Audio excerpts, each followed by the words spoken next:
السلام علیکم۔ اردو زبان دانی کا سلسلہ جاری ہے اور میں ہوں آپ کے ساتھ مہر بلال۔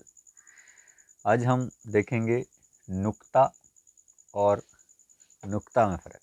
دو نقطے ہیں، ایک کاف کتاب والے سے، ڈنڈے والے سے، اور ایک نقطہ دو نقطوں والے کاف کے ساتھ، یعنی جسے ہم موٹا کاف کہتے ہیں عربی میں۔ تو ان دونوں کا جو فرق ہے وہ معلوم ہونا بہت ضروری ہے۔ اکثر مقامات پر ہم سے یہ غلطی ہو جاتی ہے کہ کون سا نقطہ لکھنا ہے، کیونکہ بولنے میں دونوں ایک جیسے ہیں۔ تو ان کا مطلب اگر آپ کے ذہن میں ہو تو بہت آسانی ہو جائے گی آپ کو یہ لکھنے میں کہ کون سا نقطہ ہے۔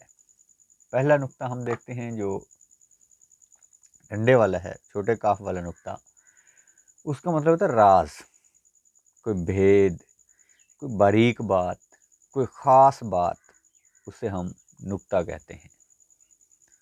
اس کے جو مرکبات ہیں وہ نقطہ جو، نقطہ دان، نقطہ رسی، نقطہ شناسی، نقطہ چینی، نقطہ گیری، یہ تمام مرکبات اس نقطے کے ہیں۔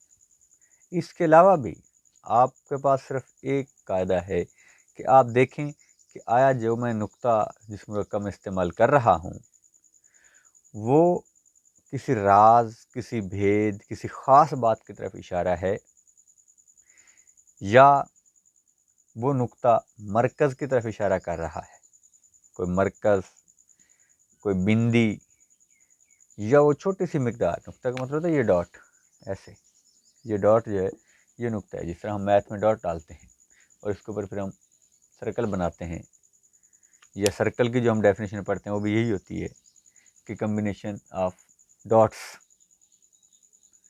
تو یہ جو ڈاٹس ہیں یہ فردر ڈیوائیڈ نہیں ہو سکتے، یعنی یوں سمجھیے کہ میتھ کا ایٹم ہے، جس طرح بایو کا ایٹم ہے کہ آپ اسے فردر نہیں توڑ سکتے، سیل ہے۔ اسی طرح سے آپ کے پاس یہ نقطہ جو ہے یہ چھوٹا پارٹیکل سمجھا جاتا ہے، چھوٹا سا ایک نشان، چھوٹی سی ایک علامت سمجھی جاتی ہے کہ جس کو مزید توڑا نہیں جا سکتا، مزید تقسیم نہیں کیا جا سکتا۔ تو نقطہ آغاز، نقطہ نظر، نقطہ اعتراض، نقطہ اوج، نقطہ انتخاب، نقطہ وصال، نقطہ تقاطع، نقطہ اشاریہ، یہ ساری میتھ کی ٹرمز ہیں۔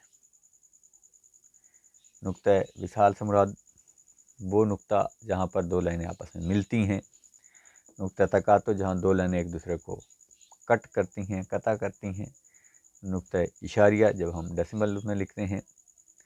تو یہ بالکل آسان سا طریقہ ہے جس سے آپ دونوں نقطوں کے درمیان میں فرق کو سمجھ سکتے ہیں۔